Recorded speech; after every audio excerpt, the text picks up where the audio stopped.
And when that happens, a hunter can't tell whether or not that mother actually has cubs. So unfortunately, these guys' parents were killed, but luckily they were reported to the proper authorities and they were brought here to the zoo.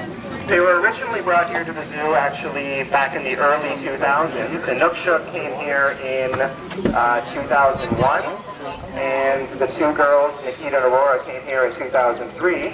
But then they went off to separate zoos. Nikita and Aurora went to a polar bear conservation facility in Cochrane, Ontario. And Inukshuk went to another zoo for a breeding program. And while they were away, Inukshuk fathered a child actually over at his other zoo. But they are now here together. She doesn't want to. They're now here together, and they're going to start their own breeding program here. Now, polar bears are a threatened species in the wild, and as we've all heard, it's due to global warming. The ice is melting sooner in the Arctic, and it's also freezing later. And the polar bears rely on these big, heavy ice floes to walk along and hunt seals, which are their primary diet.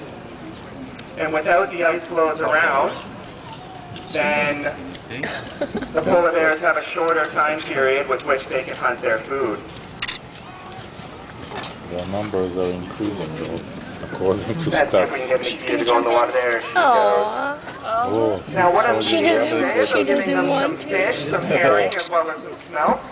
And then a little, at the end of the talk, I'll give them each a carrot. Now a lot of people are often surprised when they see the polar bears getting fruits and vegetables. But polar bears in the wild are actually omnivorous.